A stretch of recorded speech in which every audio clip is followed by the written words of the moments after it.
All right, so we're diving into something pretty big happening right now in the Middle East.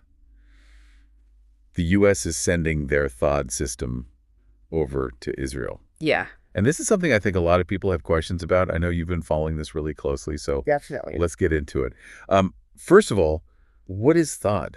Hmm.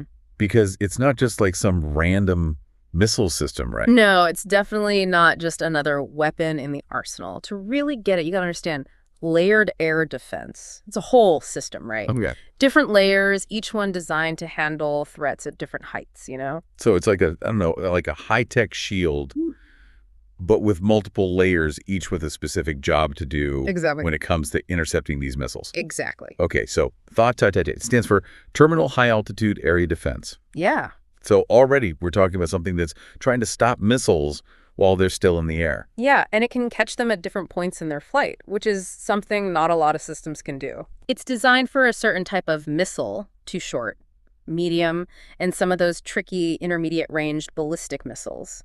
That's important here. And that is what's making headlines right now. Yeah. The reason everyone's talking about it is because of those recent missile attacks by Iran. Right, exactly. And the timing here with this THAAD deployment, well, it's definitely not a coincidence, is it? This seems like a pretty clear message, wouldn't you say, from the U.S.? Absolutely. It says, we've got your back to Israel, especially with how unstable things are over there right now. And one thing that I think is important for people to understand is this isn't some untested technology. Right. This is something that THAAD's been, it's combat proven, right?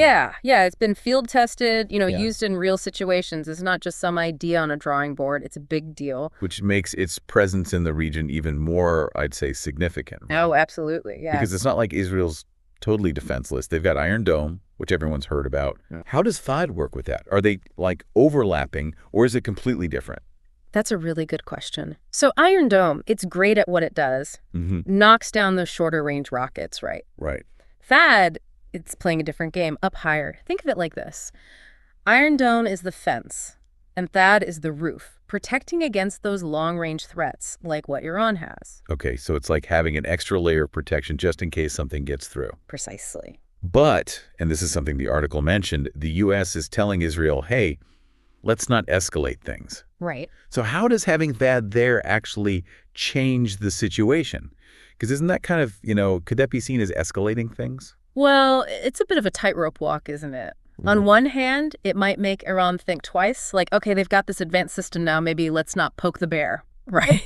But of course, it could cut both ways, make them nervous. Yeah. It's a complicated game of chess, really. A very high-stakes chess game. Yeah. And one thing that I thought was interesting from the article, it's not just about the technology itself. This is a big operation. It takes, what was it, like 100 troops to run one of these batteries? You got it. It's a big logistical operation. You're talking personnel, international agreements. Yeah. And let's not forget the budget, right? Lockheed Martin, Raytheon, they're the big players here. This is serious business. And this isn't even the first time that THAAD's been in the neighborhood, right? I mean, it was there back in 2019 for those drills, remember? Oh, that's right. Do you think that experience, like having been deployed there before, even if it was just for practice, is that going to play a role in how effective it is this time? Oh, for sure. That's valuable experience. They've had a chance to see how things work in that environment, figure out the lay of the land, so to speak. And probably iron out any, like, kinks in the system specific to that region. Exactly. The big question, though, and the article doesn't really give an answer to this. Yeah. When does this actually become, like, active? Right. When's the switch flipped? That's the million-dollar question. And that unknown is probably causing some anxiety. Absolutely. I'd bet that timeline is a key part of their strategy, keeping everyone guessing. So to bring it all back for our listeners, it seems like this THAAD deployment, it's just one piece of a much bigger, very complex puzzle. 100%. It's a major development, no doubt. But you got to see it in context. How will Iran react? What happens to the power dynamic in the region? And how does this all play into the U.S.'s role in the Middle East? Lots to unpack there. Yeah, a lot of unknowns. Definitely keeps things interesting. That's for sure. Well, thanks for breaking it all down. Anytime. Glad to be here.